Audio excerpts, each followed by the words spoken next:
Buenos días a todos. Mi nombre es María Belén Aranguren y estoy aquí junto con mi colega Ivana Urbinati desde la sala Credence y estaremos moderando viabilidad por tetrasolio del eje temático de análisis de calidad de semillas.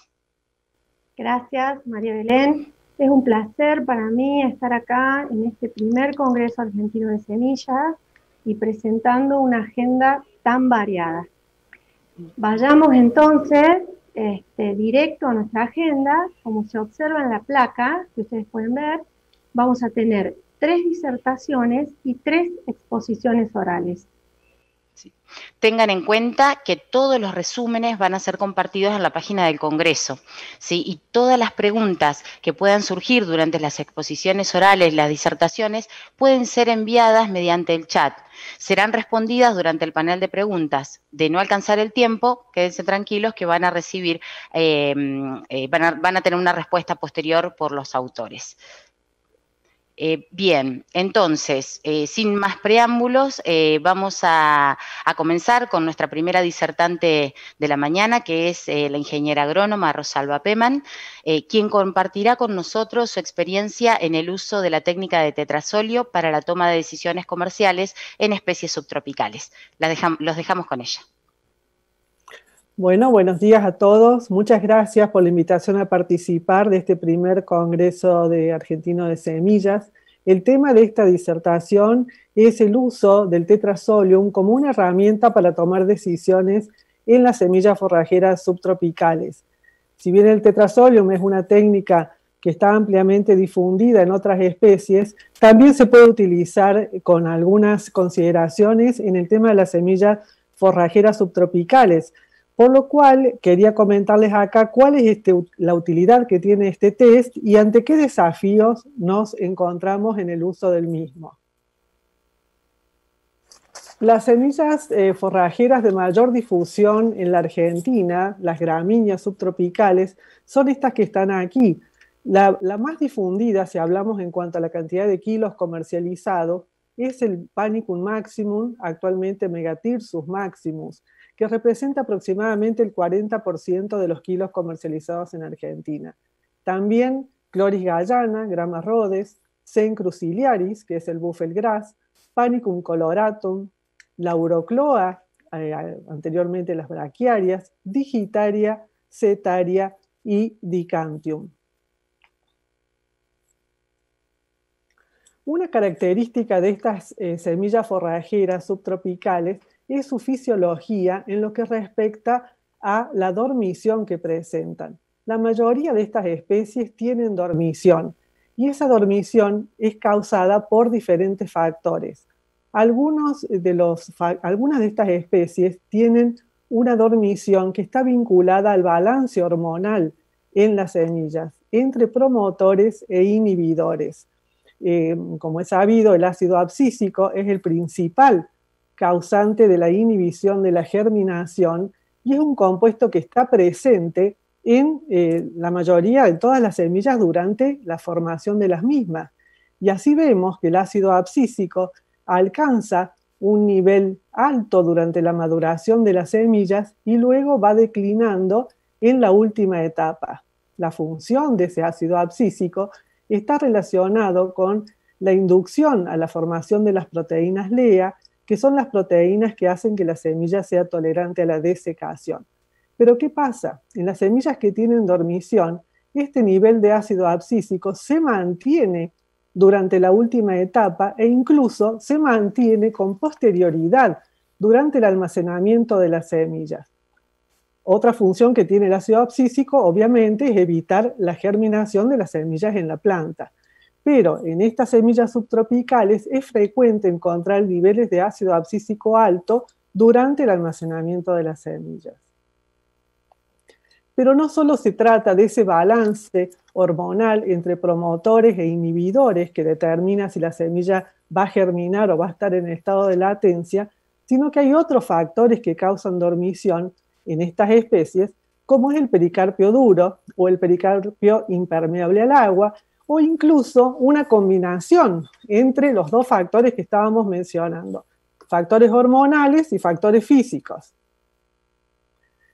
Por eso es que el uso del test de Tetrasolium es una herramienta interesante para determinar la calidad de las semillas, porque permite determinar la viabilidad en semillas recién cosechadas que presentan una germinación muy baja. Incluso al mes de cosechada algunas especies no tienen germinación. Entonces, desde el punto de vista de la industria semillera, poder definir el destino de los lotes, poder organizar procesamientos, seguir la trazabilidad de las semillas, hacer un control en almacenamiento, son las razones por las cuales se ha difundido el uso del Tetrasolium en estas especies.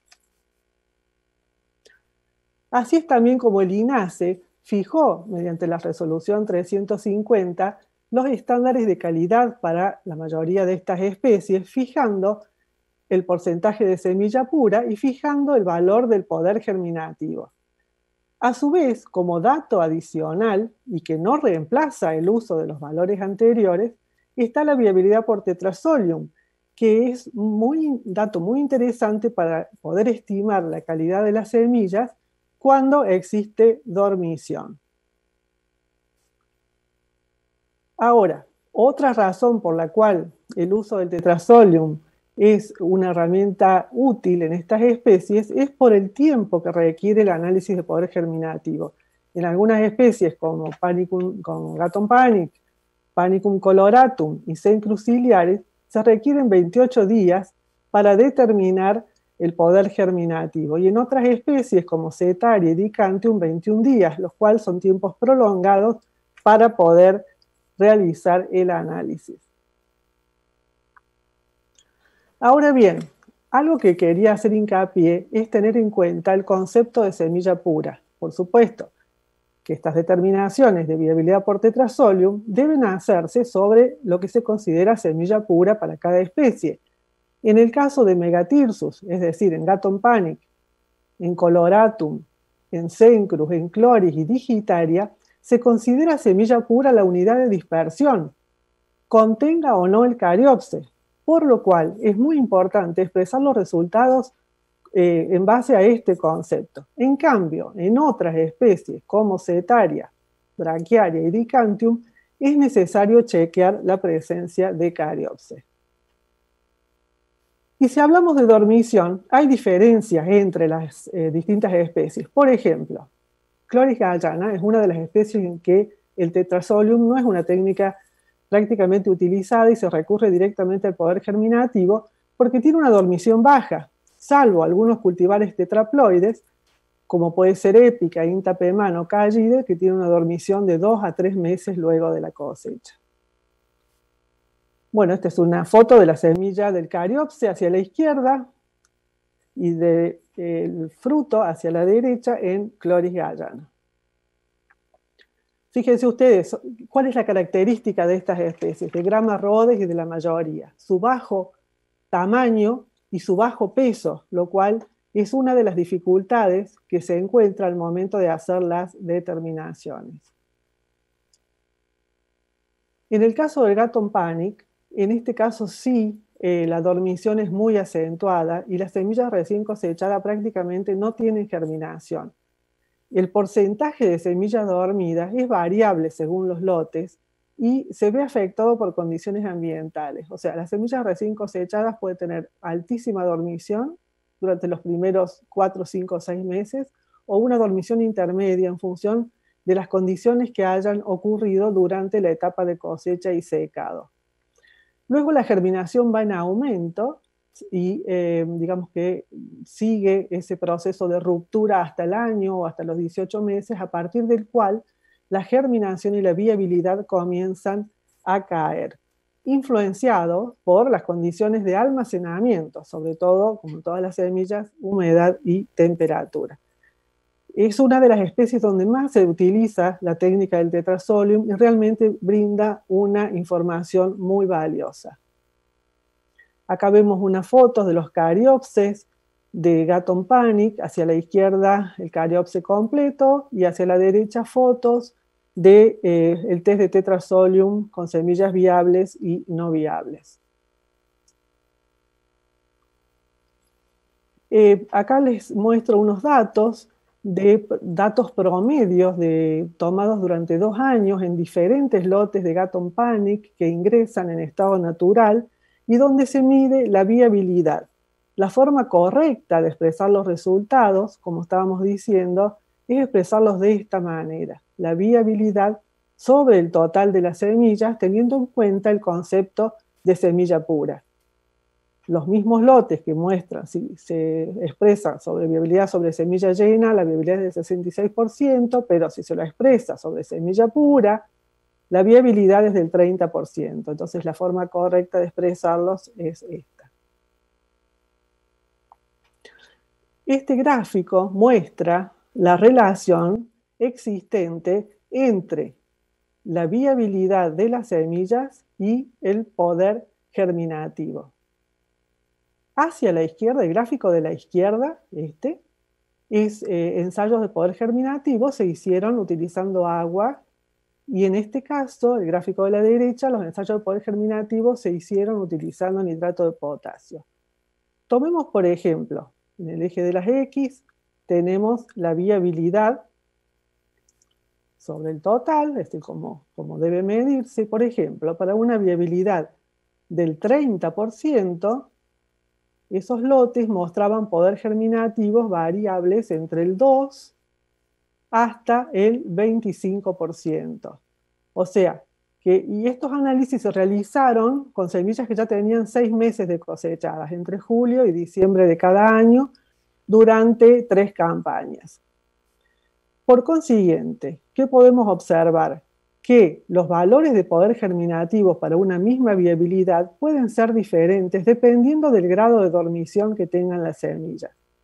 Cuando los análisis de poder germinativo se hicieron utilizando nitrato de potasio, vemos que hay una ruptura de dormición y una relación más estrecha entre lo que es la viabilidad por tetrazolium y el poder germinativo. Como digamos, es lógico de esperar, el nitrato de potasio ejerció una ruptura parcial de la dormición.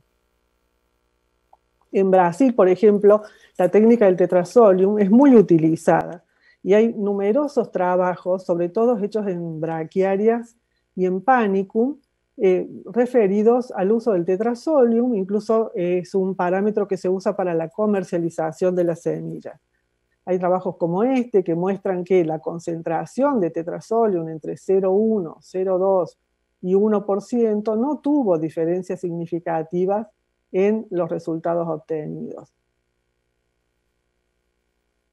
¿Qué pasa en Cenchrus ciliaris? Cenchrus ciliaris es otra de las especies que muestra una dormición muy acentuada y donde el test de tetrazolium se utiliza bastante para evaluar la calidad de la semilla en los primeros meses luego de la cosecha. Acá incluso se han detectado inhibidores de la germinación no solo en el cariopsis, sino también en el fruto que lo contiene.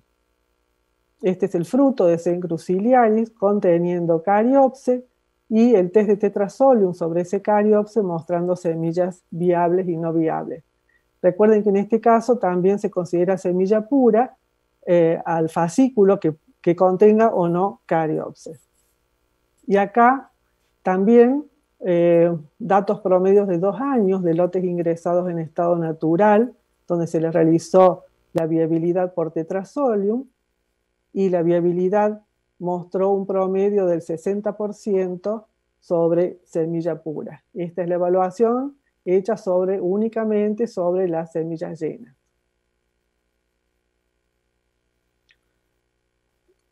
Otro uso para el test de tetrazolium desde el punto de vista de la industria semillera es evaluar los cambios de calidad en el tiempo en semilla almacenada. Acá hay 2 gráficos, el de la izquierda es un lote, es el lote A de Buffalo, Texas, y el gráfico de la derecha es el lote B de Buffalo, Texas, y muestran el porcentaje de viabilidad a lo largo del tiempo. En este caso se evaluó desde mayo del año 2017 hasta septiembre del año 2019. Y vemos cómo en el primer año la viabilidad se mantiene y luego comienza a decrecer. en forma diferente entre un lote y otro, aunque ambos estaban almacenados en las mismas condiciones de humedad y temperatura. La curva azul muestra la viabilidad sobre semillas llenas y la curva naranja muestra la viabilidad sobre el total. ¿Qué pasa con braquiaria? Bueno, como les comentaba, braquiaria no se produce en Argentina, la semilla proviene de Brasil. Ellos utilizan mucho la técnica de la viabilidad por tetrazolium para determinar la calidad.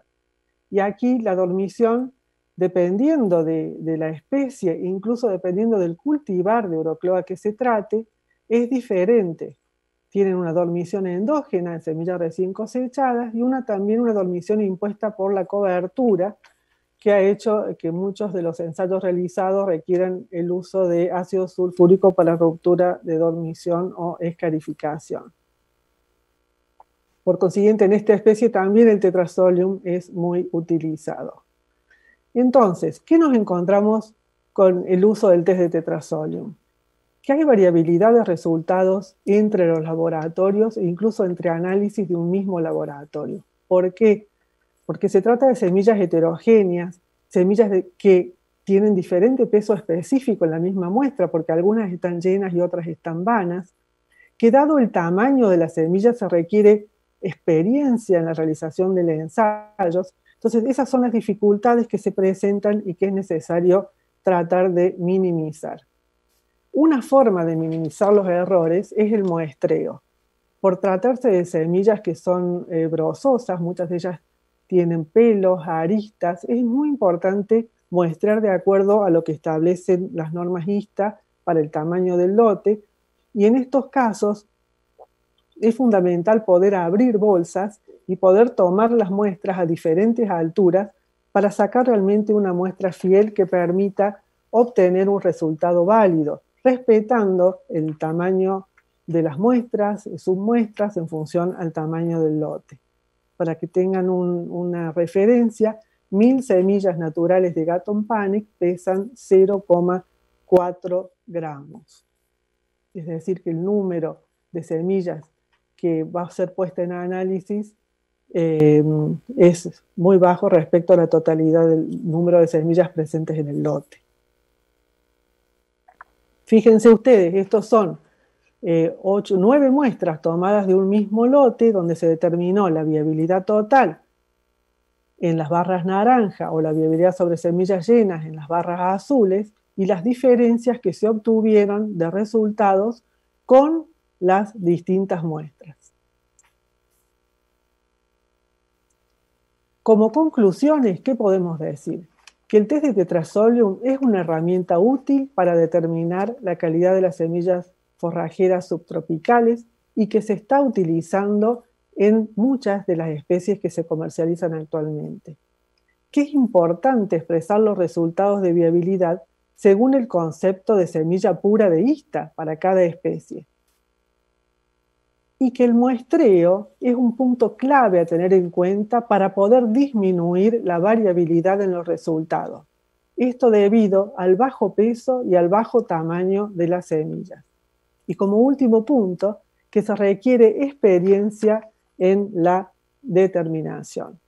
Bueno, muchas gracias, eso es todo y quedo atenta a las preguntas que puedan haber surgido. Muchas gracias, Rosalba, excelente. Y vamos a seguir ahora con la ingeniera agrónoma magíster Nelly Roxana Abdala y la licenciada en biología Amalia Valeria Ibáñez Moro, quienes nos van a hablar sobre ensayos realizados en leñosas nativas de nuestro norte argentino. Bueno, muchas gracias, Ivana. Hoy quiero agradecer en primera instancia a los organizadores de este congreso, primer Congreso Argentino de Semilla, que nos permite estar presentes. Vamos a hablar de los ensayos de viabilidad en especies leñosas nativas del Chaco. El Chaco, nuestra provincia se encuentra en el Chaco occidental, definido por Cabrera, y sus bosques tienen 3 estratos fundamentalmente. El estrato superior, comprendido por los 2 quebrachos, el quebracho colorado santiagueño y el quebracho blanco, un estrato medio en donde encontramos el mistol, la brea, Prosopis nigra, entre otros árboles, y un estrato bajo o inferior, en donde se encuentran las especies de arbustivas y especies anuales herbáceas. Entonces, este es más o menos el panorama en el que estamos viendo en nuestros bosques.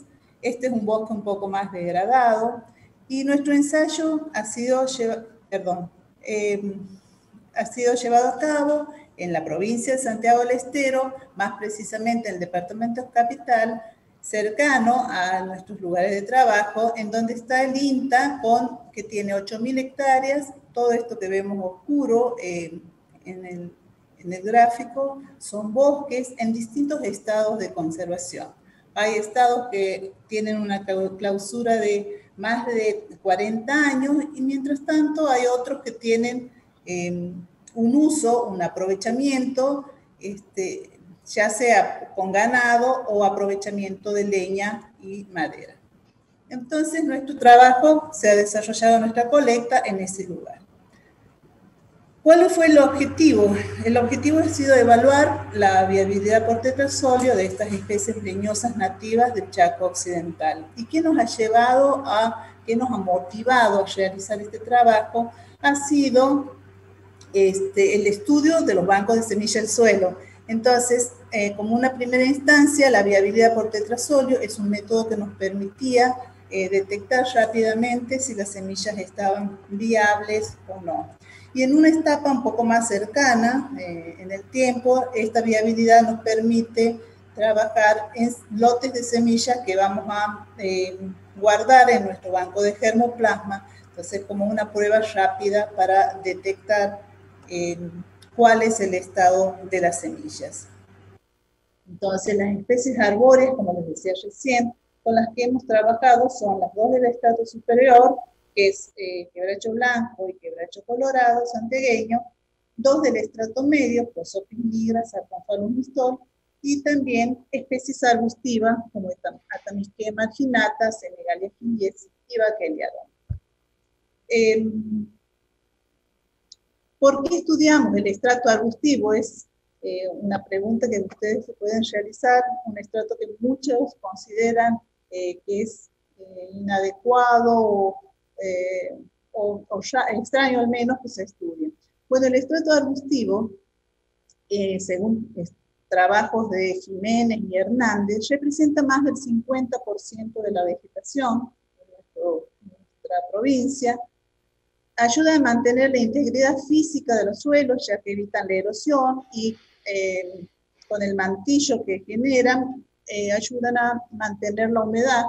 En nuestros suelos, en nuestro ambiente, la humedad es un requisito muy valioso para la germinación.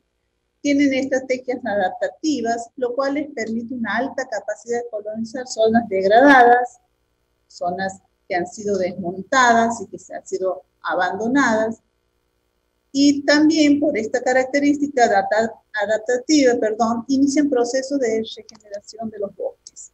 Son especies pioneras, en muchos casos, estos arbustos. Se conocen también fines ornamentales, alimenticios, forrajeros, terapéuticos. Son una fuente de polen y néctar, y también en la medicina ancestral se utiliza mucho de estos arbustos. Y como trabajos recientes han demostrado, justamente con el Atamisqui, es una fuente de fungicida y plaguicida orgánico.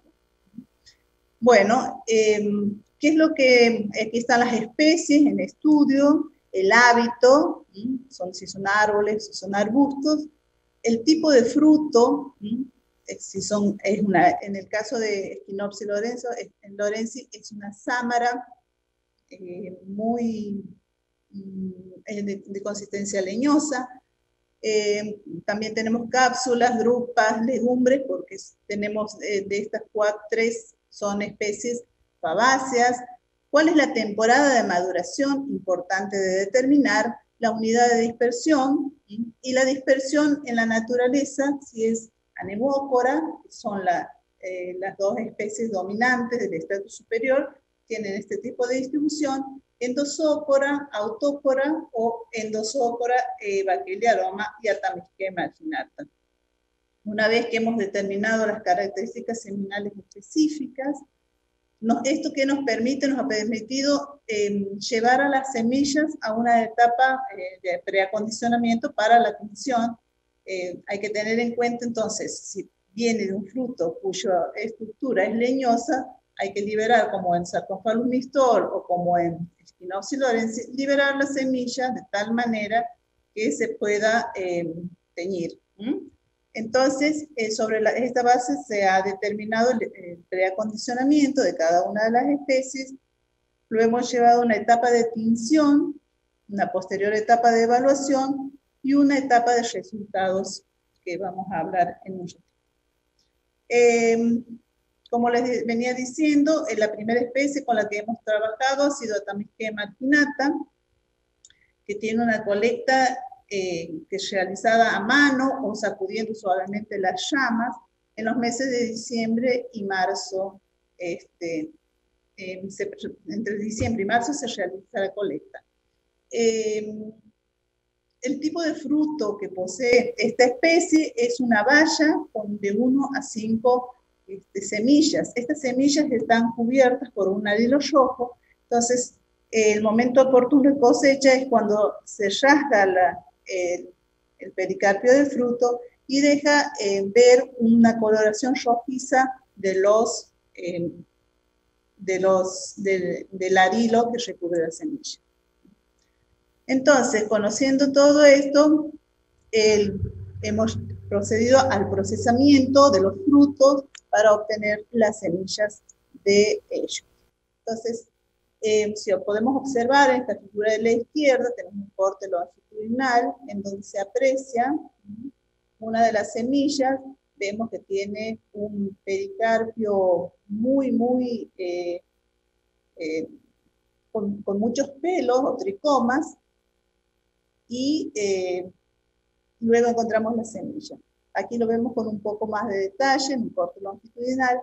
Y esto que parece, para qué estudian la determinación del rasgo morfológico en estas semillas es sumamente importante para conocer la posición del embrión, conocer si las semillas son endospermadas o exendospermadas. Y, por ejemplo, conocer la posición del embrión nos permite realizar una adecuada inhibición, por ejemplo, de la semilla. Bueno, una vez que hemos liberado las semillas, como podemos ver aquí, se procede al lavado, al secado de las mismas y la determinación de los rasgos morfométricos con el pesado, con los calibres y con calibre. Entonces, una vez que tenemos todos estos datos de procesamiento, procedemos ya al próximo paso, que es la tinción y luego la evaluación. Para la tinción tenemos un acondicionamiento de 24 horas en agua, se ha rasgado levemente el epiderma de la semilla para poder permitir el paso del agua, y luego de este tiempo a temperatura ambiente se ha procedido a la tinción, la cual ha consistido en poner estas semillas durante 24 horas a 30 grados centígrados en tetrasóleo al 1%. Para la evaluación hemos obtenido estos datos en donde tenemos que las semillas que se han coloreado de forma pareja, le hemos clasificado como viables, y las semillas que han sufrido este proceso de mucha tinción, o bien no han tomado colorante, no han logrado formar formazán, se han mantenido blancas, y además la consistencia de estas semillas era blanda, no eran turgentes como en el caso de las semillas viables. Hemos obtenido un 10% de semillas viables. Bueno, vamos a seguir hablando de las especies arbustivas. Valeria va a continuar. Bueno, Muchas gracias por la invitación. Vamos a seguir un poquito más con las especies arbustivas. Quería resaltar un poco lo que había comenzado a decir la ingeniera Abdala con respecto al por qué estudiamos estas especies. Viene también de la importancia del banco de semilla. Y bueno, justo estos bosques nativos están sufriendo consecuencias de muchos disturbios. Lo cual nosotros trabajamos, en mi tesis doctoral, trabajamos con el efecto del fuego en el banco de semilla, y nos preguntábamos, antes de ponerlas a tratamientos de calor, cuál sería la calidad de ese lote, ¿no? Entonces, bueno, empezamos a indagar un poquito y quisimos hacer estas pruebas con estas semillas, ¿no? Acá en estas especies, tanto Senegalia guiliesi como Vachellia aroma, pertenecen al estrato arbustivo, y Prosopis nigra representa lo que es el estrato medio. Las puse juntas acá porque, bueno, en cuanto a la manipulación y a la colecta de estas especies, la colecta es manual, no es fácil de extraer, ya que estas especies presentan una oferta abundante de frutos.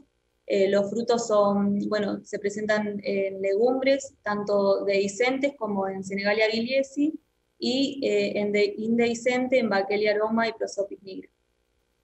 En estas especies, una vez que se genera la hidratación, ¿no?, por 24 horas, la extracción del tegumento de la cubierta seminal es de manera fácil, lo cual hace que antes de imbibirlas en tetrasolio podamos manipularlas de esa forma, ¿no?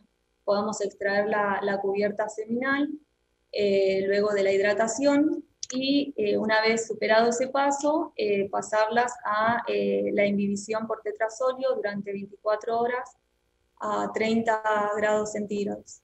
Y lo que nos permite es tener una buena coloración, una buena tinción, ¿no? Y para poder luego pasar a una etapa de evaluación.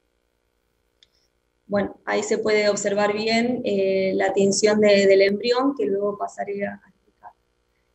En cuanto a Schinopsis lorenzi y Sarcomphalus mistol, que son dos especies en las cuales las semillas, la unidad de dispersión, es un endocarpo leñoso y las semillas están contenidas dentro de ese endocarpo. La extracción, ¿no?, de la semilla es bastante dificultosa, lo que hace que sea muy valioso cada vez que extraemos las semillas, ya que es bastante dificultoso. Nosotros utilizamos morsa, pero bueno, después de hacer varios intentos con otros materiales, la morsa fue lo que mejor nos resultó para poder extraer la semilla.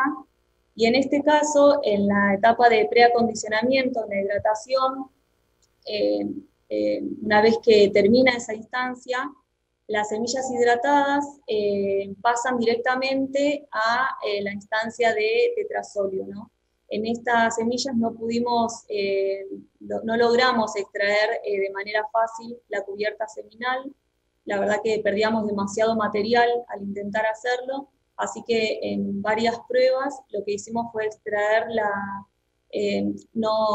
dejamos la cubierta seminal, probamos si el tetrasolio penetraba bien para la tinción del embrión, y tuvimos buenos resultados, lo cual hizo que sigamos de esta forma. Acá se puede observar bien en estas semillas de Schinopsis lorenzi y de mistol, donde están ya teñidas, se extrae la semilla luego de la imbibición, y luego, una vez que extraemos las semillas, pasan a la etapa de evaluación. Y bueno, y el quebracho blanco es una especie en la cual sus semillas están contenidas en cápsulas dehiscentes.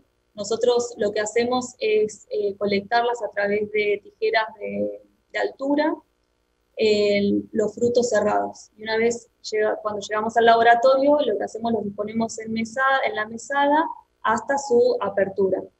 Luego extraemos la semilla, las hidratamos, en este caso en rollos de papel, y extraemos la cubierta seminal, y una vez las semillas hidratadas, sumergidas en la solución de tetrasolio, las pasamos a analizar.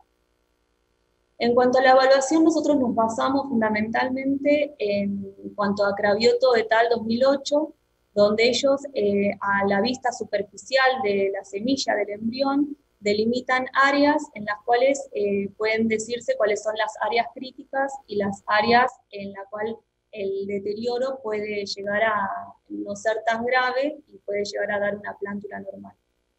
Acá pusimos el ejemplo basándonos en esos antecedentes de Schinopsis lorenzi, en el cual, bueno, acá se delimita la zona 4, que es el área crítica de unión en el eje embrional y el cotiledón, en la cual, bueno, si se presenta una tinción nula, lo que hace es poder clasificarlas en primera instancia en semillas no viables.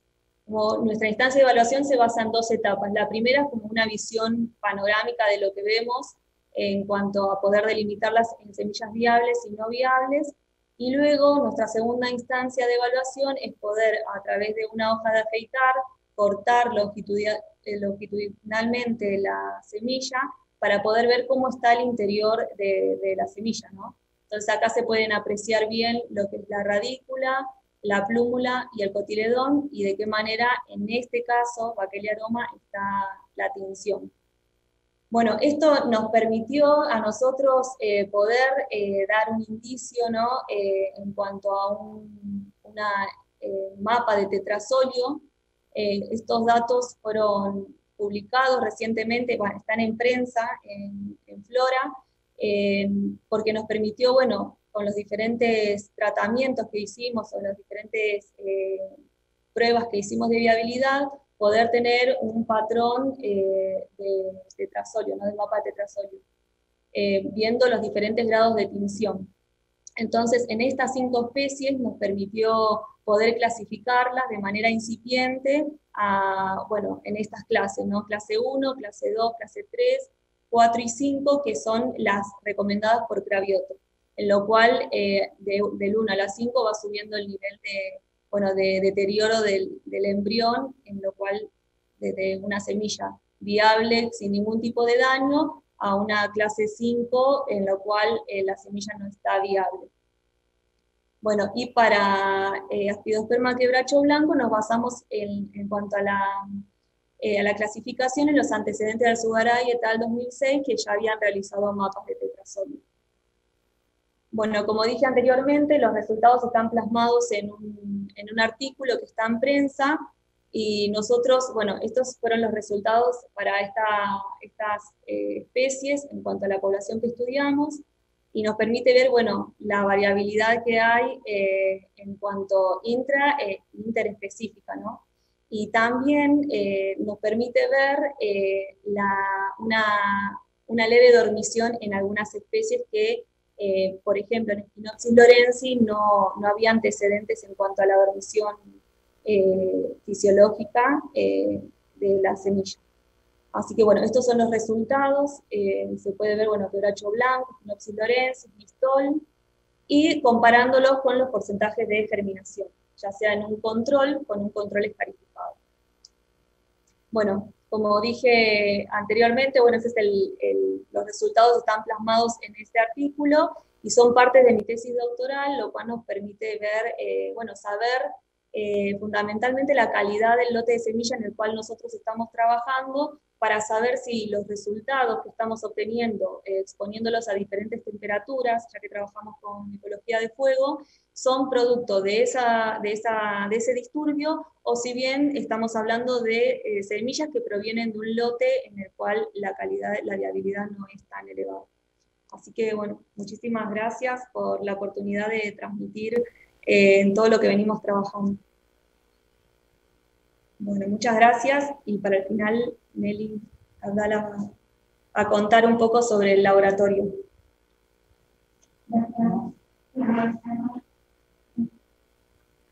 Bueno, muchas gracias. No, simplemente quería decir que nuestro laboratorio de semillas de leñosas nativas del Chaco está ahora, se ha creado recientemente el banco de germoplasma de especies nativas, y estamos dentro de la red Argena, que es la red de las semillas de nativas de nuestro país, integrada por muchas universidades nacionales y algunos entes también a nivel provincia o gubernamental o departamento. Muchas gracias. Muchas gracias, Nelly y Valeria, por la información compartida. Bien, ahora pasamos a la última disertación que será realizada por la ingeniera forestal, máster Scientiae, Beatriz Irene Abel, y quien nos ilustrará sobre tetrazoio aplicado para el avance en el conocimiento de importantes especies de nuestro noroeste argentino. Beatriz. Bueno, muchísimas gracias. Quiero agradecer este espacio que nos brinda de comunicación, este Congreso de Semillas. Estoy aquí por la Universidad Nacional de Misiones, la Facultad de Ciencias Forestales. Compartimos el espacio de investigación y experiencias adaptativas con la colega Cecilia González del Laboratorio de Semillas, el Vivero Experimental y el Banco de Semillas de Especies Nativas, y también en oportunidad de cursos de capacitación, de maestría, doctorado y de difusión con Daniela de Abreu, de la Universidad Tecnológica Federal de Paraná, de Dois Vizinhos, Brasil. Bueno, quiero comentar aquí sobre la problemática que tenemos con especies arbóreas nativas de la selva paranaense. Estamos ocupando el límite sur extremo del bosque atlántico interior, que rodea todo el bosque atlántico que viene de Brasil. En Misiones tenemos una buena porción de este bosque con especies de interés económico y ambiental, y nos encontramos que al momento de producir plantas de calidad para usos múltiples en los viveros hay problemas para abastecer de las demandas, al momento de acceder a semilla, en cómo hacerla germinar, los tratamientos pregerminativos, si pueden ser almacenadas o no y cuál es la calidad de sus semillas. Estamos trabajando en esta oportunidad desde el Laboratorio de Semillas con 4 especies, y entre ellas están la Araucaria angustifolia, de la familia las Araucariáceas, es la Araucaria o Pino Paraná, denominada comúnmente, el Aspidosperma polyneuron, que es de la familia Pocinaceae, llamada palo rosa, Bastardiopsis rensiflora, la única especie de forma de árbol de las malváceas, que es el oro blanco, y el Ilex paraguariensis, nuestra especie aquifoliácea favorita, la yerba mate. Empezando por la araucaria, es una especie nativa, ocupa el dosel superior del estrato de la selva, está declarada como monumento en la provincia de Misiones, se encuentra ampliamente dispersa en el sur de Brasil, parte de Paraguay, y para la Argentina está limitada únicamente al noreste de la provincia de Misiones, en la porción más húmeda y fría que tiene la provincia. Tiene una importancia económica por la madera, es una especie que se planta en forma comercial como monocultivo con muy buenos crecimientos, y de importancia ecológica indiscutible por ser fuente de alimento para la fauna silvestre. Es una especie diclina dioica, hay aproximadamente 8 pies femeninos pie masculinos para que un pie femenino tenga una buena producción de frutas. Sin embargo, y acompañando los años meteorológicos, solamente cada 3 o 4 años hay una buena fructificación con pocas semillas viables en el cono. Es una especie indicada para plantaciones comerciales, se utiliza en temas agroforestales, hoy en día está muy procurada para combinarla con hierba y con otros cultivos, se utiliza en paisajismo y para restauración ambiental. La IUCN en su lista roja la tiene como considerada en la situación de amenaza crítica. Bueno, las semillas van a siembra directa en el campo o en el vivero, en contenedores de 230 centímetros cúbicos con sustrato de corteza de pino compostada y fertilizante de liberación lenta. Pueden permanecer hasta por 2 o 3 años en el vivero, en estos contenedores, en la forma de banco de plantas. Si a esto le tenemos que agregar en cada caso los indicadores de calidad de planta en cuanto a la sanidad, la consistencia del cepellón, el diámetro a la altura del cuello, la esbeltez, que es la relación entre la parte aérea y el tallo. Deben presentar la raíz principal indiscutiblemente porque es el anclaje de la planta campo después, y también deben tener un buen desarrollo de las raicillas secundarias. Y después, cuando van a campo, se evalúa la sobrevivencia y crecimiento de estas plantas para evaluar éxitos de plantación. Agregando a esto que es una semilla recalcitrante, son de gran tamaño, y para que mantenga su viabilidad, la humedad no debe bajar del 35%. El vigor se presenta en las semillas más grandes, y esto se mantiene también en las primeras etapas de campo, así como las plántulas y las plantas en el vivero tienen una velocidad de crecimiento mayor y son plantas más grandes cuando la semilla es más grande. La misma característica en los primeros 2 años de campo, que es lo que se viene midiendo, se han mantenido. Es una semilla de germinación lenta. En el laboratorio se la coloca en bandejas con arena a 25 grados, 8 horas de luz. Inicia la germinación a los 30 días y finaliza a los 50 días. Pueden ser almacenadas en frío a 7 grados en recipientes aireados durante 2 años y mantienen, luego de estos 2 años, un poder germinativo próximo al 70%. Esto quiere decir que si la pudimos guardar por 2 o 3 años en el vivero como banco de plantas y ya la guardamos durante 2 años en un almacén de frío, en este almacén de frío ellas ya germinan, pero la radícula se mantiene intacta y después se siembra con la radícula ya emergida. Quiere decir que a una semilla recalcitrante la estamos conservando por 5 años en el banco de semillas y en el banco de plantas en el vivero. Ahora, como demoran en germinar, queremos evaluar su viabilidad, pero demoran hasta 50 días en germinar, y las semillas son recalcitrantes, o sea, mientras estamos esperando el resultado del laboratorio, estamos perdiendo viabilidad y vigor en la semilla. Entonces se recomienda un test rápido de tetrasolio. Las normas brasileras de Abrates indican humedecer en agua por 18 horas a 20 grados centígrados, remover la cubierta y colocar en solución de tetrasolio a 18 y 30 grados centígrados por 18 horas. Ahora, como utiliza mucho tetrasolio por el tamaño de la semilla y también queremos reducir la concentración de tetrasolio porque este es un producto tóxico que genera inconvenientes en el laboratorio por los descartes y por el manipuleo, para reducirlo, la evaluación también puede ser realizada previa hidratación de la semilla, con remoción de la cubierta, en el caso de semilla completa, utilizando tetrasolio a 0,1% de concentración, 30 grados centígrados y por 12 horas. Este es un trabajo que realizó la colega Sara Bart en el laboratorio, pero todavía es un trabajo inédito. Sin embargo, ha logrado un patrón tentativo de tetrasolio que todavía hay que continuar verificando, en el cual tenemos las condiciones para las semillas vivas y la tinción y las semillas no vivas en araucaria de acuerdo a las características que presentaron.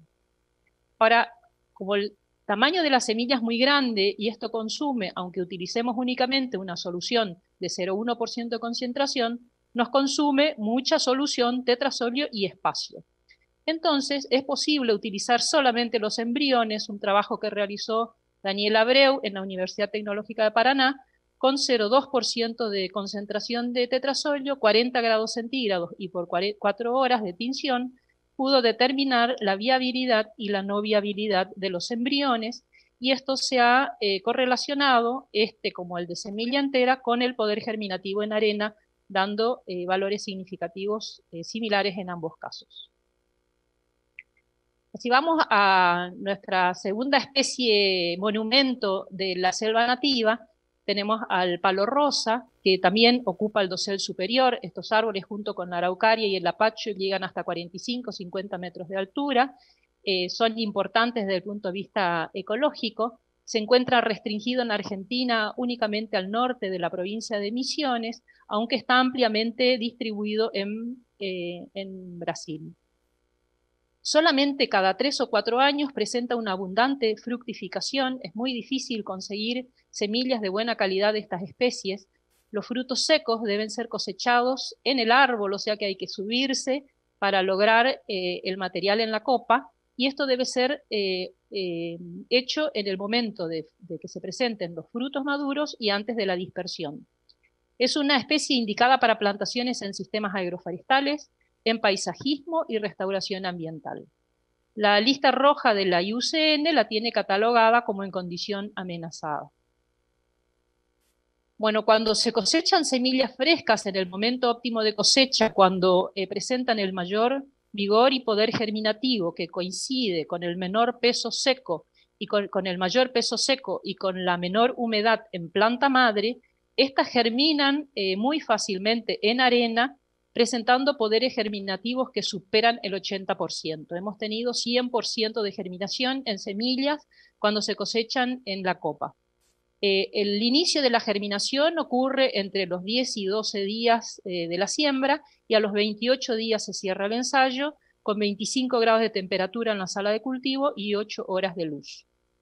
Ahora, para mantener esta viabilidad, este alto poder germinativo y vigor, las semillas las pierden a no ser que hagamos algún aporte tecnológico sobre estas semillas para que mantengan el poder germinativo en el tiempo. Entonces, para que mantengan la viabilidad a los fines de la conservación, estas semillas frescas deben ser deshidratadas al 5% o menos de humedad de la semilla y conservadas en frío a 7 grados en recipientes herméticos perfectamente cerrados para que no haya intercambio de humedad.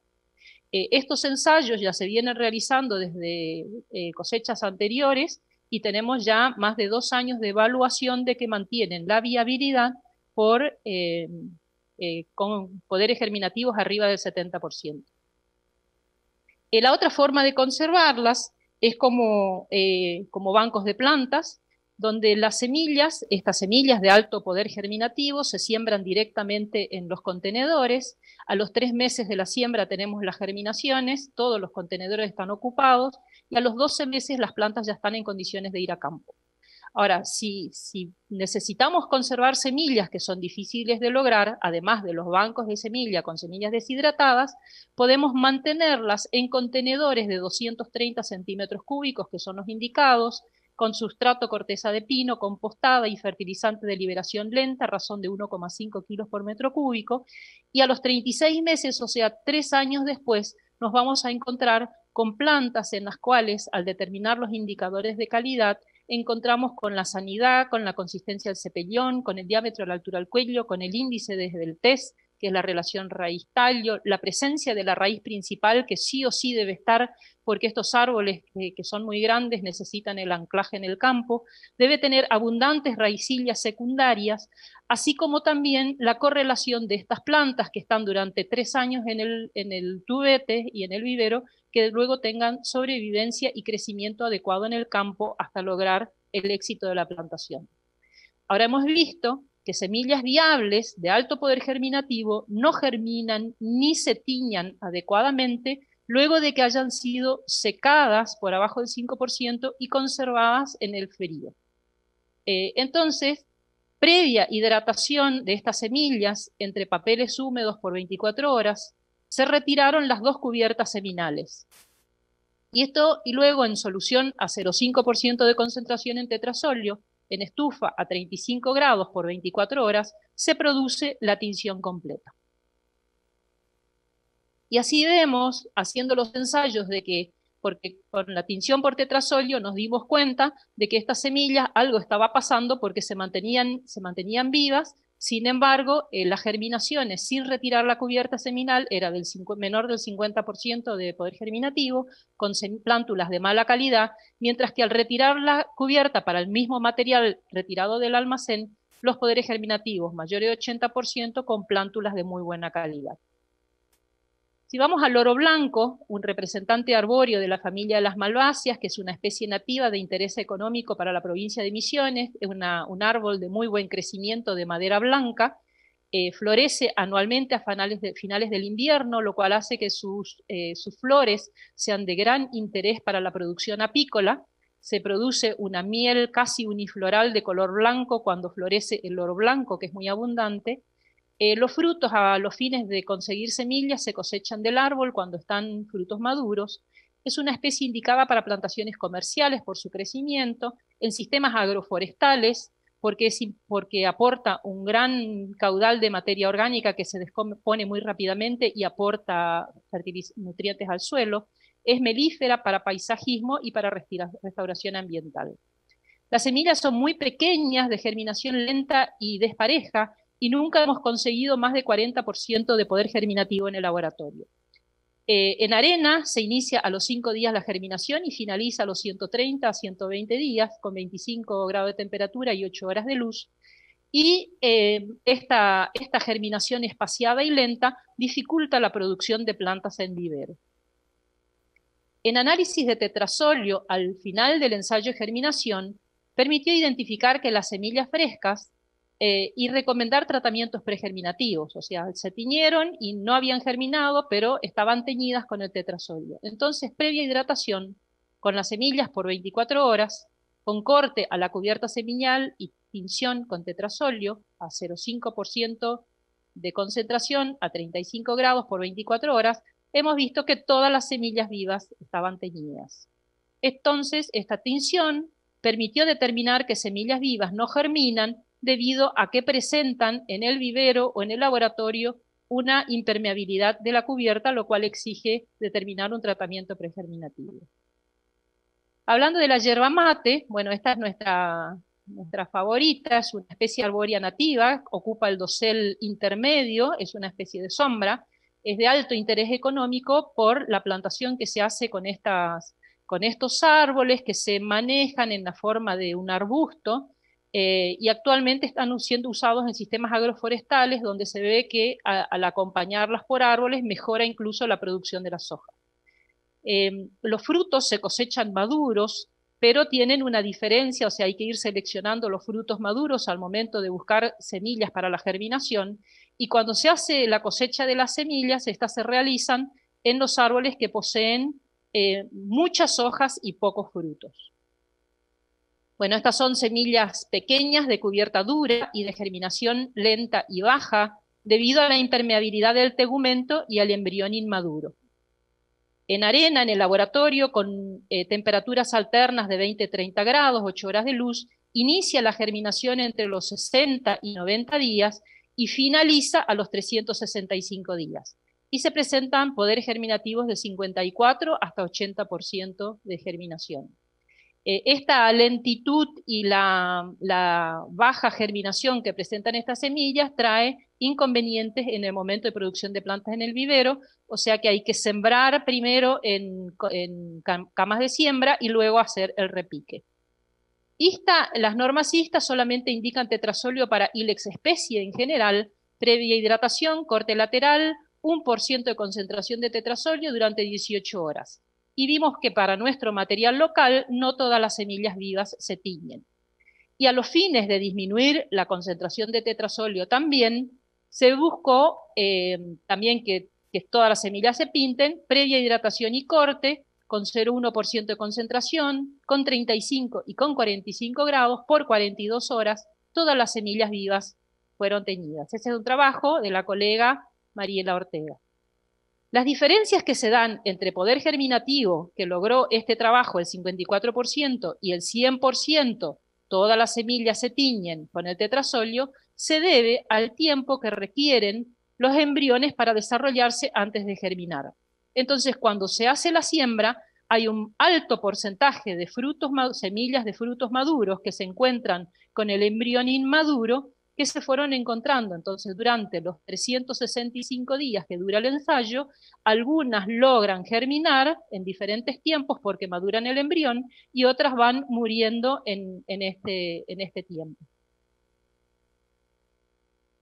Bueno, muchas gracias por la oportunidad y estoy a disposición. Bueno, muchísimas gracias, Beatriz, por tan clara exposición, excelente. Y ahora hemos terminado con las disertaciones y vamos a comenzar con la presentación de las exposiciones orales. La primera de las cuales está a cargo de la ingeniera agrónoma Leticia Suárez. Bienvenida. Hola Ivana, muchísimas gracias. Quisiera agradecer por esta oportunidad de presentar el proyecto, el trabajo, en el primer congreso de semillas, en el primer congreso argentino de semillas.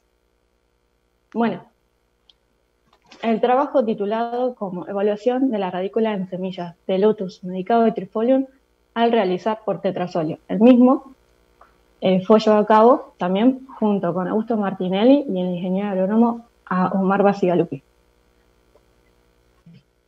Bueno, en el capítulo de análisis de tetrazolos, en regla ISTA, menciona para Lotus, Medicado y Trifolium que una semilla es viable teniendo hasta 1/3 de radícula con tejido no viable.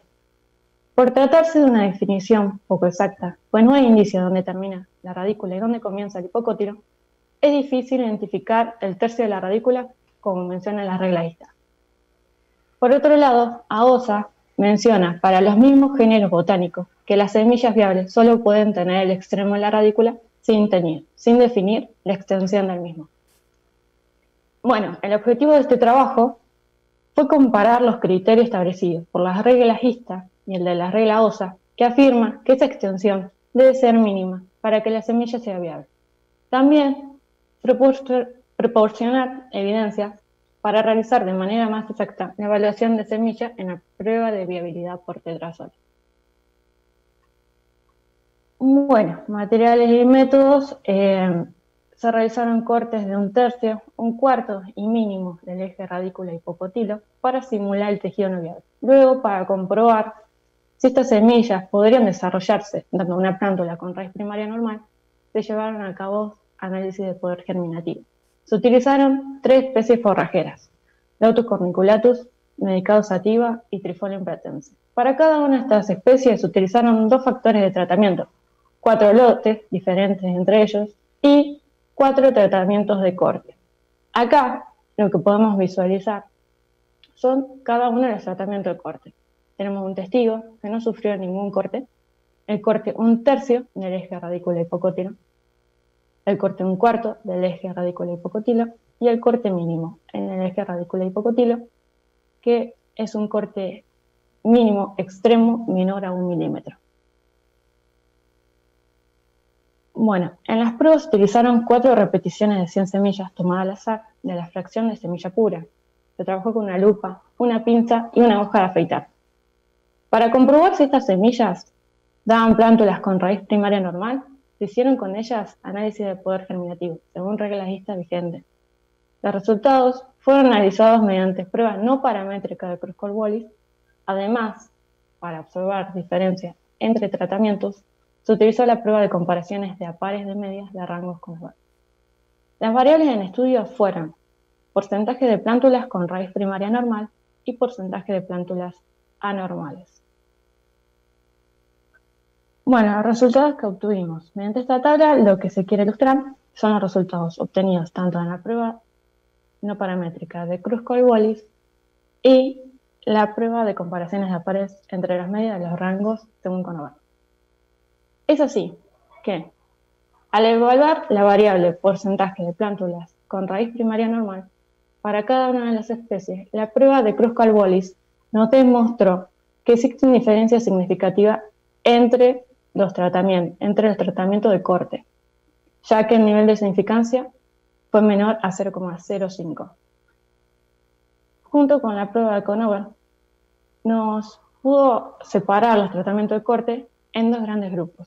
Por un lado, el grupo B, integrado por el corte mínimo del testigo, que ambos tratamientos de corte presentaron un comportamiento similar entre ellos, pero muy distinto por el segundo grupo, caracterizado por la letra A, que tuvieron, en donde incluimos el corte 1/3 y 1/4 del eje radícula hipocotilo, que tuvieron un comportamiento similar entre ellos, pero muy distinto a lo que fue el corte mínimo y el testigo.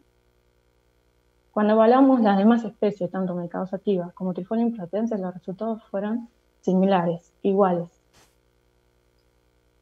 También en esta tabla lo que podemos observar que las medias más elevadas para cuando estudiamos la variable plántulas con raíz primaria normal fueron a través del corte mínimo y el testigo, y lo mismo ocurrió para las demás especies, Medicado sativa y Trifolium pratense. Cuando estudiamos la variable plántulas anormales, la prueba de Kruskal-Wallis también nos demostró que hubo diferencias significativas entre los tratamientos de corte. Y la prueba de Conover nos agrupó, por un lado, al corte 1/4, 1/3 y 1/4 del eje radícula hipocotilo, que tuvieron un comportamiento similar entre ellos, pero muy distinto al segundo grupo integrado por el corte mínimo y el testigo, que tuvieron un comportamiento similar entre ellos, pero muy distinto a los otros 2 a los otros dos tratamientos de corte. Esto ocurrió tanto para Lotus corniculatus, medicados sativa y Trifonia pretensa.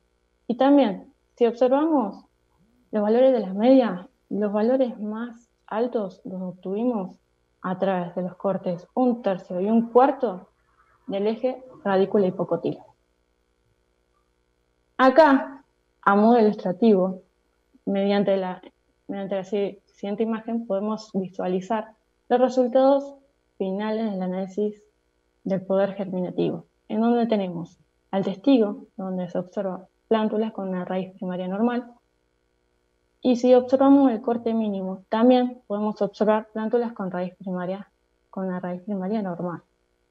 En cambio, a simple vista, cuando visualizamos los tratamientos de corte 1/3 y 1/4, podemos observar plántulas anormales. La principal anormalidad que encontramos fue una constricción en la raíz primaria.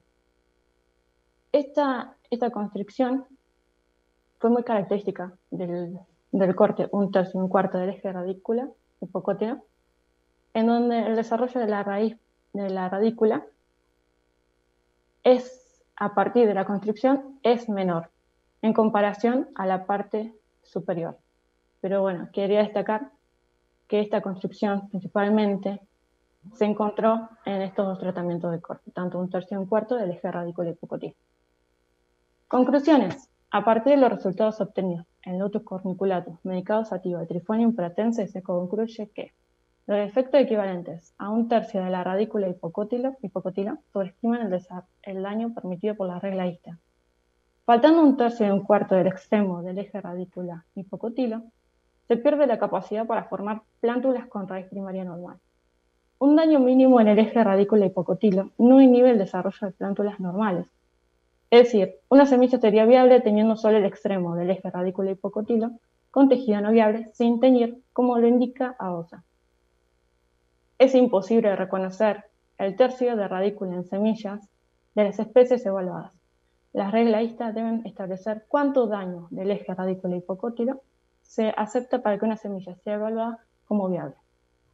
En conclusión, se concluye que las prescripciones de las reglas ISTA para evaluar las semillas teñidas en la prueba de Tetrasolio son incorrectas para los géneros botánicos estudiados. Bueno, muchísimas gracias. Quisiera agradecer al ingeniero agrónomo Augusto Martinelli, al ingeniero agrónomo Marva Cigalupi, a Alejandra Pettinari, a Rayan Laboratorio y a la UNOVA por este trabajo.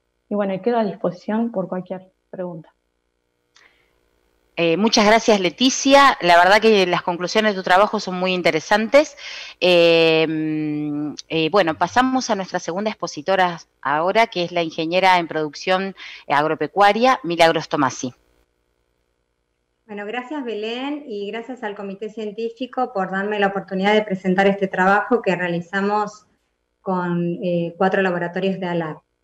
Se titula Determinación de daños en semilla de soja causados por chinche mediante la prueba topográfica de Tetrasolio, desde el 2015 a 2019. El objetivo de este trabajo era realizar un relevamiento y evaluar nivel y tipos de daños que causan las chinches fitófagas.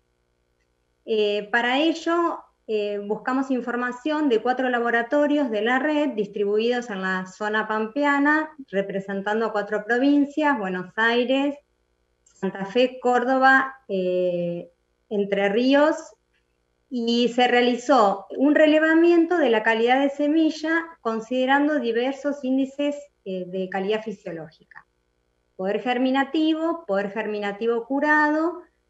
Dentro del análisis de Tetrasolio se determinó viabilidad, vigor y daño de chinche. El porcentaje de daños de chinche y todos los parámetros mencionados se realizaron en 6.717 muestras de soja analizadas desde 2015 a 2019.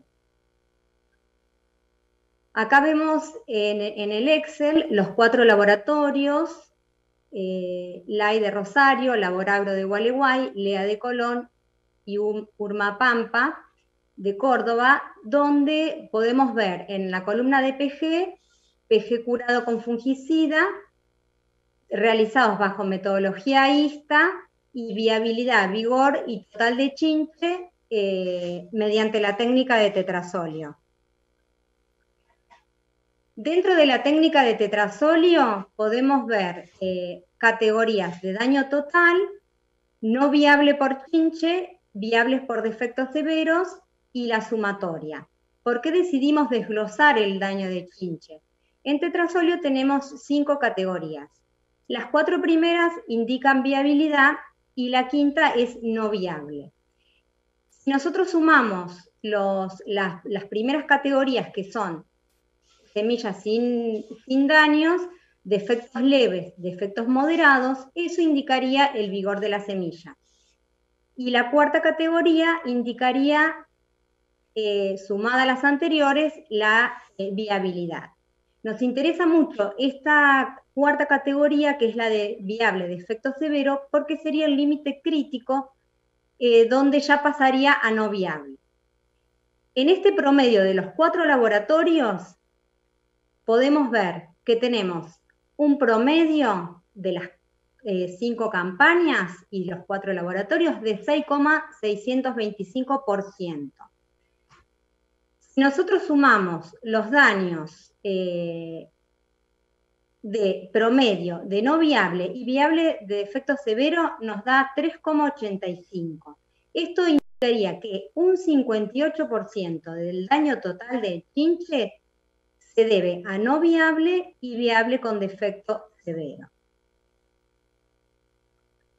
Acá les voy a mostrar 4 gráficos donde se realizó el análisis estadístico de regresión y en los 4 parámetros de calidad evaluados, PG curado, viabilidad y vigor, tenemos una pendiente negativa. O sea, a medida que aumenta el porcentaje de daño por chinche, disminuye el parámetro de calidad evaluado. No quiere decir que este parámetro sea el único causante de la pérdida de calidad. Está relacionado con otros factores como son el ambiente, el daño mecánico, el deterioro. Pero en este trabajo específicamente queríamos concentrarnos en el daño de chinche. Acá vemos que en el caso de vigor por tetrasolio, la pendiente es más pronunciada y trae a colación lo que les mencioné recién de la categoría de límite crítico. Es muy importante porque no solamente estamos viendo que se deteriora la viabilidad, sino también el vigor. Si nosotros podemos controlar el daño de chinche a campo, vamos a ver mejoras en la viabilidad y en el vigor. También quisimos hacer un análisis de varianza entre laboratorios de la zona pampeana a ver si encontrábamos diferencias significativas. El análisis de varianza resultó que no hay diferencias significativas entre los laboratorios en las campañas analizadas. Acá les quiero mostrar por gráficos de barra los parámetros de calidad mencionados y en azul el daño total de chinche. Como les mencionaba, no solamente la chinche es la causante de la pérdida de viabilidad y vigor, pero es muy importante porque va a depender el daño según el momento que la chinche pique en la semilla de soja. No es lo mismo el daño ocasionado en forma temprana, cuando los tejidos están más húmedos y que el estilete de la chinche puede pasar los tejidos y hasta de un cotiledón hacia el otro. Y no es lo mismo en estadios tardíos, donde el tegumento, la semilla tiene menos humedad, los daños son diferentes en cuanto a profundidad. Pero sí es muy importante la localización del daño, porque si la chinche pica en el eje radícula-hipocótilo, va a ser de una magnitud mayor que si pica en el extremo distal de un cotiledón. También tenemos que tener en cuenta que muchos de los daños que causan las chinches tienen complicaciones secundarias como son la colonización de hongos en el lugar donde está la picadura. Acá les voy a mostrar los otros dos laboratorios y también comentarles que en este estudio no se tuvo en cuenta, no se analizó los daños causados por chinche a nivel de campo, donde se abortan las semillas a causa de la chinche y estas no llegan al laboratorio.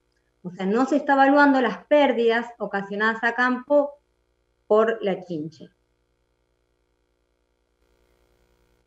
Como conclusión, podemos analizar que comparando los datos de los 4 laboratorios de la red ALAP, realizando un método de regresión lineal, podemos inferir que hay una relación negativa, no lineal, entre el porcentaje de chinche y los demás parámetros analizados. Esto indicaría que hay otros factores que determinan la calidad de la semilla, además del causado por las distintas especies de chinche. Otra conclusión es que en el análisis de varianza no se encontraron diferencias significativas entre los laboratorios de las 4 provincias de la región pampeana. El 58% de los daños totales de chinche corresponden a la categoría no viable y viable con defecto severo en el análisis de tetrasóleo. Como les comentaba, si podemos mejorar la calidad de la semilla mediante un mejor control, no solamente vamos a poder mejorar la viabilidad, sino también el vigor. Los resultados obtenidos en este relevamiento pusieron en evidencia la importancia de determinación del daño causado por chinche como un índice complementario importante para la toma de decisiones. Bueno, muchas gracias y le cedo la palabra a Ivana. Bueno, muchas gracias, Mili. Y vamos a pasar ahora a la última exposición oral del bloque, que va a estar a cargo del ingeniero forestal Juan Martín Gottschalk. Hola, muy buenos días para todos. Antes que nada, agradezco la oportunidad de presentar este trabajo en el primer Congreso de Semillas de Argentina. Y mi nombre es Juan Martín Gottschalk, soy ingeniero forestal y voy a presentarle un trabajo de investigación realizado en la Universidad Nacional de Misiones, en la Facultad de Ciencias Forestales, en la localidad de El Dorado, que tiene como título Viabilidad por tetrasóleo en semillas de Bastareopsis densiflora. El Bastareopsis densiflora, o loro blanco, es una especie arbórea nativa perteneciente a la familia de las malváceas. Es considerada como una especie melífera, ya que la floración se da en el invierno, desde fines de junio hasta principios de septiembre, favoreciendo a las abejas en este periodo crítico para su actividad. Es una especie pionera y secundaria inicial, heliófila, que se encuentra generalmente en bosques explotados, ampliamente utilizada en sistemas de enriquecimiento en bosques degradados. No solo tiene importantes perspectivas desde el punto de vista económico de aprovecharle de la madera, sino que también forma parte de los ecosistemas naturales de nuestros bosques que nos brindan servicios ecosistémicos. Y según antecedentes, en algunas familias como las solanáceas, chenopodiáceas y malváceas, se tiene tipo de dormición física de las semillas causada por la presencia de una o más capas de células lignificadas impermeables al agua que afectan a la germinación, considerándose a las semillas que tienen baja y lenta germinación. Por lo que en el presente estudio se propone determinar un protocolo de viabilidad de semillas mediante tisión por tetrasóleo. Bueno, a fines de definir el protocolo exploratorio de prueba de viabilidad rápida de tetrasóleo, se siguió los siguientes pasos o etapas. Primeramente, se colocaron las semillas en hidratación entre papel húmedo durante 24 horas a temperatura de 30 a 35 grados centígrados en estufa para ablandar los tejidos y lograr el corte lateral en la parte distal de la semilla para lograr una mejor penetración de la solución de tetrasóleo. Luego se procedió a la tinción de las semillas, en donde se sumergieron en la solución de concentración 0,5% durante 24 horas a una temperatura de 30 a 35 grados centígrados, definidas tentativamente para la especie, esperándose en este tiempo que los tejidos vivos se tiñan, mientras que los tejidos muertos no se tiñan. Luego de enjuagar las semillas con abundante agua, se procedió a realizar un corte en la bisección longitudinal y observarse ambas porciones de la semilla, ambas mitades de la semilla, como se puede apreciar aquí en la imagen, las porciones del embrión teñido y las porciones del embrión que no se tiñeron. Se consideraron las semillas viables, aquellas semillas con el embrión totalmente teñido o con mínima zona sin teñir, y a las semillas de coloración amarillo-verdosas.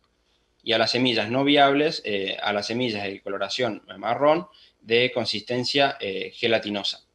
Me faltó mencionar también que la consistencia que se tomó en consideración para tener en cuenta si la semilla era viable o no era que consistencia firme. Para el ensayo estadístico se tomaron 800 semillas al azar del lote de la cosecha del año 2019, tomando en consideración un tiempo de tinción de 24 horas y una concentración de tetrasolio de 0,5% como constante. Los ensayos estadísticos se dispusieron en un ensayo completamente aleatorizado, con un arreglo factorial de 2 por 2 por 2, en donde los factores fueron temperatura de hidratación a 30 a 35 grados centígrados, acondicionamiento con corte, sin corte, temperatura de tinción de 30 y 35 grados centígrados. De esta manera se formaron 8 tratamientos con 4 repeticiones de 25 semillas cada uno. Bueno, aquí podemos observar la gama de situaciones diferenciadas de la coloración de las semillas en los ensayos realizados de tinción por cloruro de tetrasolio, observándose que en los tratamientos sin corte existía una gran proporción de semillas de coloración amarillos verdosas que no fueron teñidas. Mientras que en los tratamientos donde se realizó corte, la gran proporción de las semillas, o el porcentaje, la media de porcentaje de semillas teñidas, fue superior a que los tratamientos que no se realizaron corte.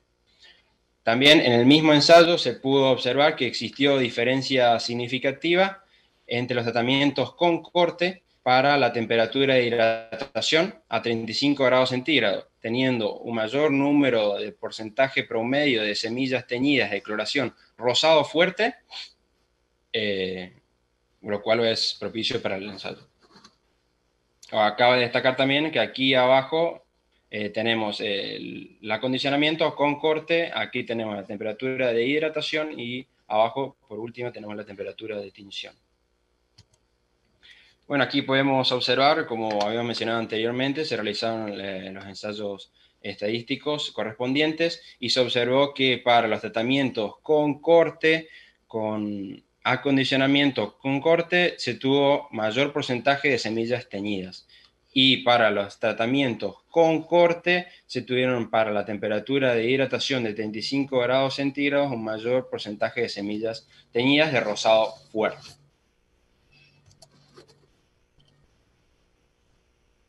Bueno, como conclusión, el tratamiento de semillas con temperatura de hidratación de 35 grados centígrados con previo corte a la tinción manifestó mayor proporción de semillas viables de coloración rosado fuerte. Y la cubierta seminal ofrece una resistencia a la germinación, por lo tanto las semillas de Bastardiops densiflora requieren tratamientos pergerminativos para una mejor expresión del potencial de germinación y así posterior comparación de los resultados de viabilidad por tetrasolio. Muchísimas gracias por su atención. Bueno, muchísimas gracias, Juan Martín. Excelente la presentación. Y hemos llegado al final de este panel. Placer de compartir con ustedes toda esta información. Y desde ALAP queremos agradecer el compromiso de cada uno de ustedes, disertantes y presentadores de trabajos orales, para este congreso. Muchas gracias. Muchas gracias a todos por la información compartida. La verdad que excelente las exposiciones, así que bueno, gracias. Bien, ahora vamos a proceder a contestar las preguntas que realizaron los asistentes al Congreso y que le están haciendo a los disertantes de este panel. Es importante tener en cuenta que las preguntas que se hayan hecho a las exposiciones orales, que fueron presentadas por Leticia Suárez, Milagros Tomasi y Juan Martín Goschau, no se van a responder en vivo. esas preguntas van a ser reenviadas a los expositores para que ellos luego nos envíen su respuesta. Así que bueno, empezamos con las preguntas. Ivana, ¿arrancamos con la primera? Arrancamos. Rosalba, ¿cómo estás? Primera Bien, pregunta gracias. para vos. Si considerás que la viabilidad por tetrazolio es un buen indicador de la calidad de semillas. Sí, considero que sí, que el tetrazolium es un buen indicador en las semillas megatérmicas, hablando específicamente, ya que son semillas que presentan dormición, pero hay que tener en cuenta que debe ser considerado como un dato adicional, que no reemplaza el valor de pureza y poder germinativo, de acuerdo a lo que establece INASE, pero es muy útil debido a que estas semillas durante varios meses presentan dormición y nos puede dar una idea bastante clara sobre el potencial de germinación que va a tener esa semilla. Así que considero que sí, dado que también está establecido en los estándares de calidad de INASE de que se puede adicionar el valor de tetrazolium, creo que, bueno, que hay que hacer uso de esa posibilidad y usar esta determinación, siempre considerando que debe expresarse correctamente en base al concepto de semilla pura que establece ISTA. Correcto. Sigo con las preguntas que son para vos. ¿Utilizaste tetrazolio, el test de tetrazolio en semillas peleteadas? Sí, la determinación de tetrazolium puede hacerse en semillas peleteadas perfectamente. En ese caso hay que tener en cuenta que el tamaño de la muestra a remitir al laboratorio es diferente que cuando es semilla natural y el tamaño del lote máximo también es diferente. Eso hay que verlo en las normas ISTA. Perfecto. ¿Cuáles son las principales causas de diferencias en los resultados entre laboratorios y cómo pueden disminuirse esas diferencias? Sí, yo creo que una de las principales causas de diferencias en laboratorio es el muestreo. Como bien estuvo explicando el ingeniero Aranciaga, el muestreo es fundamental al momento de tener un resultado confiable. ¿Y qué sucede? El muestreo generalmente es hecho por el productor o por los técnicos de la industria semillera. Y en ese caso, creo que para mejorar la confiabilidad de los resultados es necesaria una capacitación, poder transmitir cómo debe realizarse el muestreo en estas especies, transmitirlo a nivel productor, porque son ellos los que en definitiva van a tomar las muestras que remiten al laboratorio. O sea, creo que ese es un punto muy importante. Tengamos en cuenta que el peso, son semillas muy pequeñas y muy livianas. En caso de Megathyrsus, el peso de 1000 semillas es 0,4 gramos y en otras especies es incluso menor. O sea que el muestreo juega un rol muy importante. Creo que en eso tenemos que trabajar desde los laboratorios, desde la industria semillera, en difundir cómo debe ser tomada la muestra. Para lo cual se pueden organizar capacitaciones, por ejemplo. Y el otro tema es también que al tratarse de semillas tan pequeñas requiere experiencia en la determinación de la viabilidad en estas especies. Hay laboratorios a nivel nacional que trabajan y muy bien con estas especies, laboratorios de Córdoba, laboratorios de Corrientes, por lo cual creo que también se puede capacitar a otros técnicos de diferentes laboratorios que a lo mejor no están en las zonas donde más se utilizan estas especies, que puedan tomar experiencia en análisis de semillas megatérmicas. Claro, por supuesto. ¿Con qué concentración de tetrazolio se trabaja? Nosotros trabajamos con una concentración del 1%, aunque hay datos de que podría trabajarse con concentraciones menores del 0,5, por ejemplo, sin diferencia de resultados. Perfecto. ¿Cuánto tiempo tarda en tenerse en cuenta un estudio como este que vos hacés para que en el futuro se pueda añadir como estándar dentro de las reglas ISTA para las especies de semilla? Bueno, la mayoría de estas especies, la metodología para determinar el tetrazolium están incluidas en las reglas ISTA. Así que consultando cuál es el método y aplicándolo correctamente, se puede hacer. Perfecto. Y la última. Hay un asistente que consulta si tenés ajustada la técnica de tetrasóleo en esta oportunidad para maní. No, no conozco sobre maní, no he hecho test de tetrasóleo en el maní, no trabajamos con esa especie nosotros, así que lamentablemente en eso no puedo dar una opinión. A lo mejor, Belén, que estás en el comité, podés darle 2 palabritas. Sí, por ahí el maní todavía no está, es una especie que no está incluida dentro de las reglas CISTA, pero ha habido trabajos de validación empujados por la Universidad Nacional de Córdoba a través de la doctora María Alejandra Pérez, que hizo algunos estudios previos y digamos como una manera de ayudar a armonizar la técnica. ISTA lo que hoy tiene para ofrecer es que Arachis hipogaea está incluida dentro de las hojas de trabajo. Así que si quieren alguna recomendación, les recomiendo, les sugiero que busquen las hojas de trabajo de ISTA, que ahí hay una metodología, digamos, recomendada por parte de ISTA, más allá que aún no tienen la validación para las reglas. Genial. Te cedo, Belén. Terminamos. Bárbaro. Bueno, gracias. Ahí recibimos bastantes preguntas, bueno, para Jenny y para acá, para los amigos y Valeria. Uno de los puntos es que nos están preguntando si podrían compartir el link de la red argentina de especies nativas mencionado. Si eso por un lado, Jenny. Sí, mira, María Belén, la red Argena, que es nuestra red, está recién elaborando una página que, bueno, nos quedamos comprometidos en compartirla después. Estamos elaborando la página recién, esta red es de muy reciente creación, así que estamos trabajando arduamente en eso. Y además es muy amplia, así que necesitamos el consenso de todos. La virtualidad nos permite, pero bueno, es mucho trabajo, así que necesitamos un tiempo para hacer una página.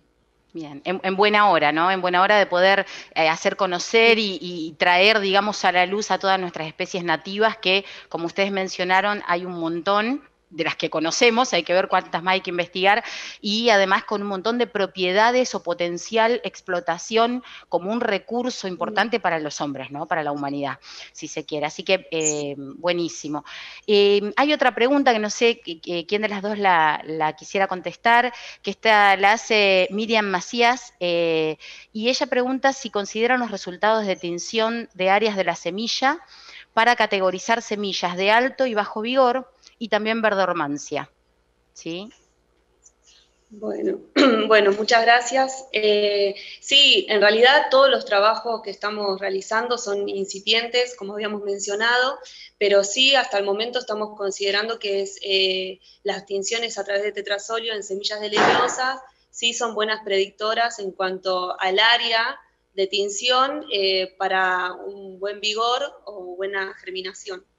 Así que creemos, bueno, recién estamos probando, tenemos que probar también diferentes concentraciones, por el momento las temperaturas también, el tiempo de tinción, pero bueno, en estas pruebas que realizamos nos dio, a través de las comparaciones con germinación, nos dio buenos resultados.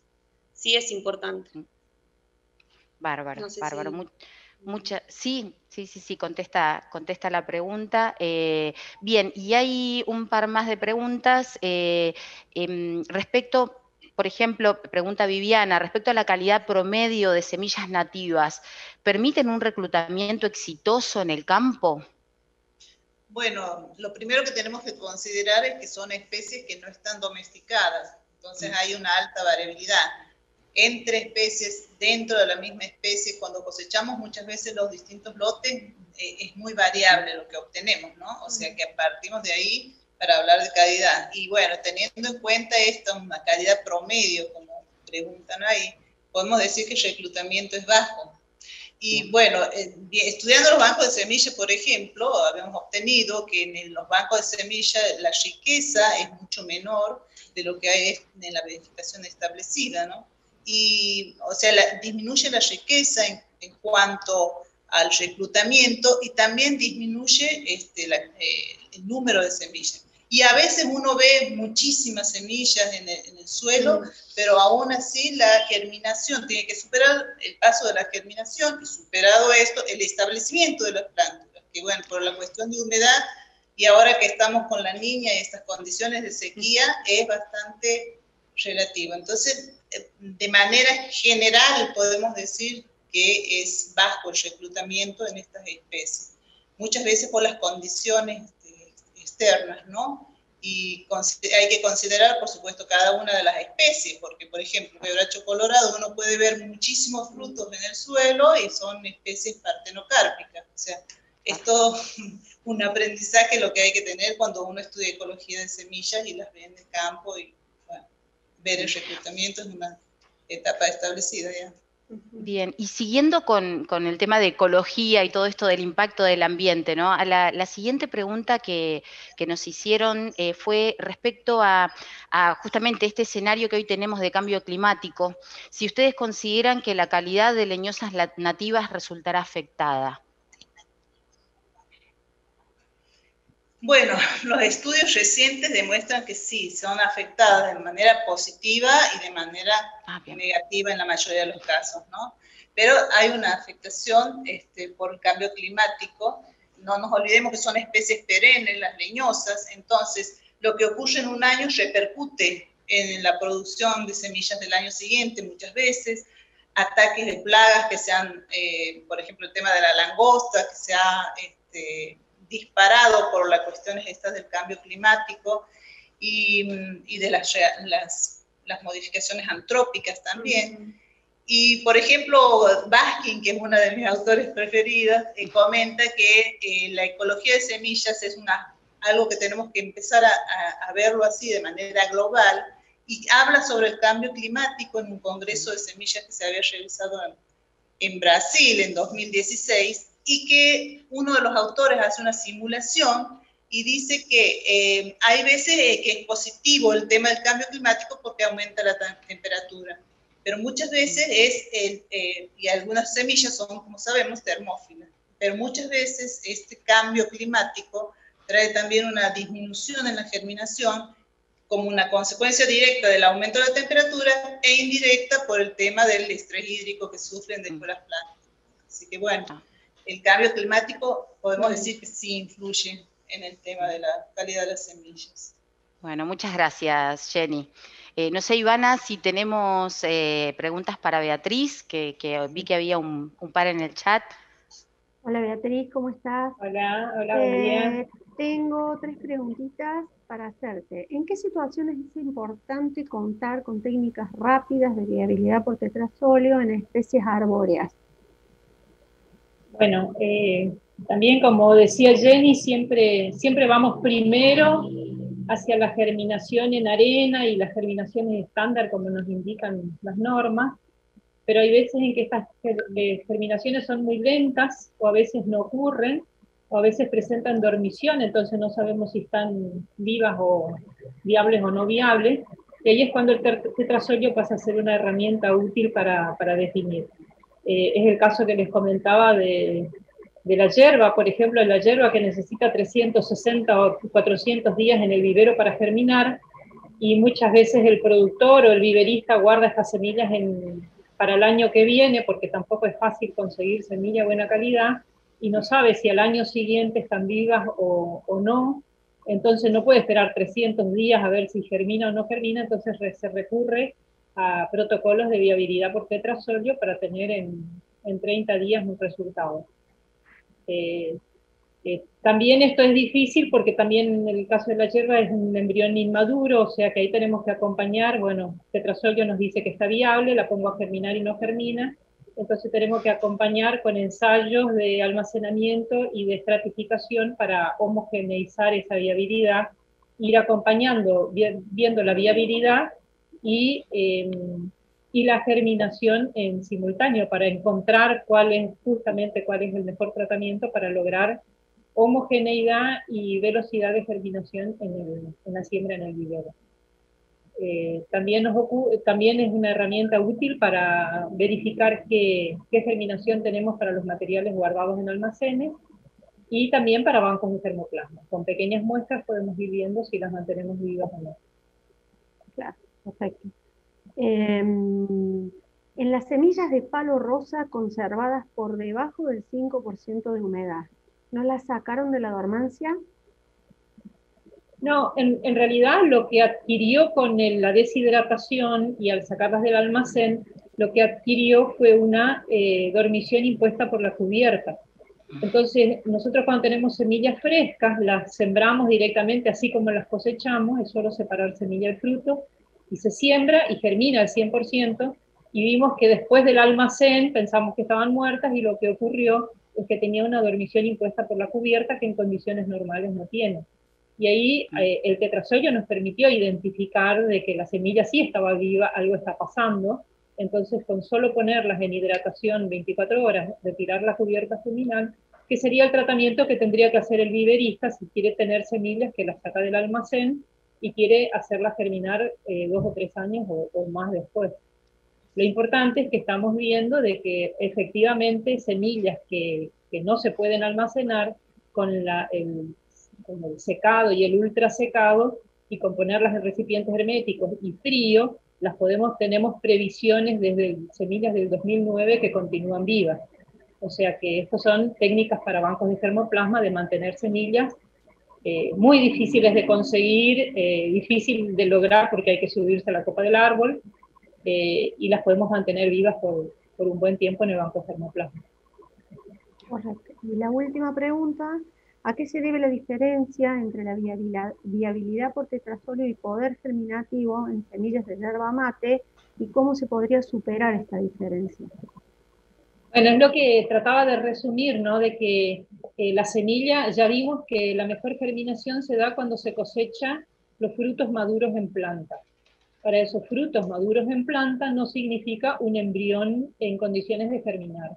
Entonces tenemos únicamente un 20%, en esos frutos maduros hay un 20% de embriones que van a germinar en la primera etapa, o sea, a los 150 días, cuando supera la cubierta dura que tiene en la estratificación del vivero, germinan a los 150 días, un 50% que son aquellas que ya tienen el embrión desarrollado.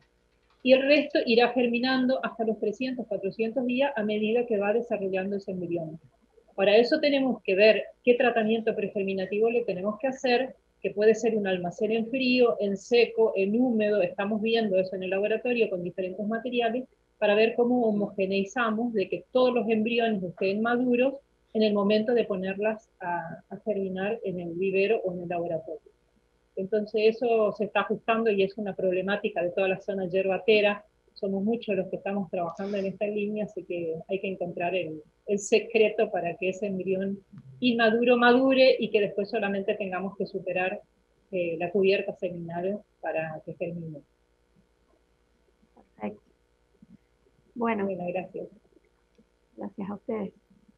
Bueno, Belén, llegamos al final de este bloque, en el que la verdad es que hemos tenido información impresionante sobre forrajeras subtropicales más importantes de nuestro país, sobre especies leñosas nativas del Chaco y especies arbóreas de nuestro noroeste argentino. Y queremos agradecer con Belén a todos ustedes, profesionales del bloque, que han tenido y tienen la generosidad de compartir saber, su investigación y su experiencia, que nos dejan esta base para otros profesionales que puedan sumarse y seguir generando más conocimiento. Muchas gracias. Gracias a ustedes. Gracias.